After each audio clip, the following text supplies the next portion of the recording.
Move from there now to the Eastern Cape, where families of 3 exhumed political activists say they are relieved and grateful to receive their remains. Mncekeleli Boskati, Madoda Michael Ralane, and Wantu Silinga died more than 4 decades ago under apartheid. Their families have laid them to rest now in Komani. Justice Minister Mmamoloko Kubayi was there handling the matters of handing over the ceremony earlier on. It is one of the final handover under the Gallows Exhumation Project. Sipha Kema joins us now with more. Sipha, you did speak to the minister a little bit earlier on, but you got members of the family. What did the minister firstly had to say? And we'll hand you over to speak to the members of the family. Well, absolutely. We spoke to the minister after proceedings here at the community hall had wrapped as the families had started to make their way to the cemetery. Now, one of the important points that she had said is that this is not the only project of repatriation, or rather exhuming remains of loved ones who were political activists. As the government, they're still continuing with the next phase. And one of those phases will be looking at other countries that are allowing. She did say that our government is having a bit of difficulty in negotiating at some points with some governments to exhume the bodies of South African political activists and bring them back home, those that had died in exile, those that were part of fighting against apartheid as well. But she says that some countries, it's rather difficult negotiating with them, as they also believe that those that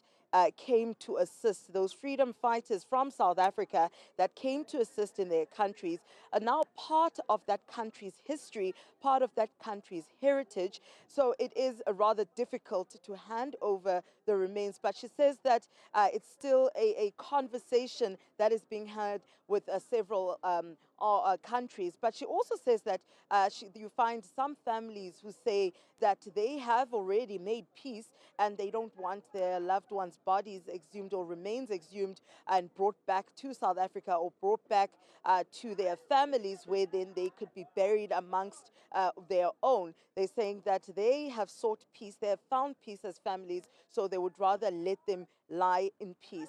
So she says that there's just, it's different processes, but it is a long and strenuous process, more especially having to exhume and repatriate bodies coming from other countries and not within South Africa. But she says that it is a continuous conversation that they're having with those countries. But as for today, we saw, as we went to the cemetery here in Komani, and seeing the families being able to bury their loved ones, it was quite emotional, Thabo. And now I'm standing here with Lulama Ralane Piti, who is one of the family members. In fact, she is the niece of Madoda Ralane. Thank you so much, Sissy, for joining us on Newzroom Africa. I think as families, we spoke to the families earlier on, of course. They were anticipating the day, saying that finally their loved ones can be brought in and be laid amongst their own family members. Now that has been done, how are the families feeling? This is a very important day to us. It has also marked the history in the making of Queenstown. This has made us to be happy on behalf of the entire Ralane family.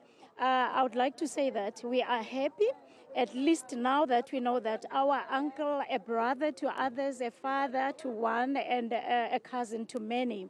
We'd like to thank the government as well as ANC. At least ultimately, we have managed to know that we can go and say, here is our uncle, here is our brother, here is our father, and so on and so on. So this has made us happy, because there's nothing so painful as not knowing where your loved one is laid. At least now we know he's been laid to rest. We can go, for those who believe in the ancestral practices, at least they can go and say, here's my father, when they've got problems. for those who believe in that. They can go to say he's here. So ultimately, we're very happy. We're very thankful. It has been rough. It has been tough, very traumatic even, because there were some members of the family who went to represent us, 3 of them, Nokzola Khalane, Tono Khalane, and the late Undileka Khalane that we've been burying, who's also a cousin to Uput Madoda. So we're very happy and very thankful to the government as well as the ANC. At least now we know Uba Umduetu Ulelepi. So we're very happy ultimately. All right, thank you so much. That is Rulama Khalane PT, cousin to Madoda Khalane, one of the political activists whose remains have been brought home so that they're able to rest in peace and given a dignified burial by their family and loved ones who are all here today. Now, one of the family members from the Khalane family that we spoke to earlier on in the morning, actually, Thabo, had during one of the addresses that she made representing her family, she actually said that when they were informed about his conviction and that he was sentenced to death, it was already too late. They actually went when he was being sentenced, but they also went when his sentence was actually being put through. And he says that, she says that, but however, they couldn't go in. They weren't able to go in. But the rest of the family turned back as they got to Pretoria, but decided to turn back. But those that continued so that they're able to say their last goodbyes were not able to say those goodbyes.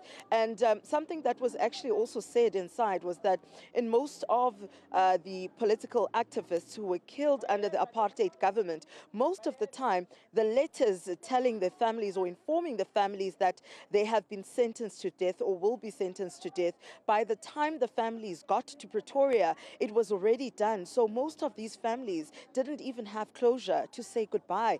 And bringing their remains home is exactly that, Thabo. Closure and being able to say their final goodbyes. Sipha Kema, we appreciate your intervention. Sipha Kema for us there in Komani. That is where the 3 bodies of those activists that were exhumed were laid to rest.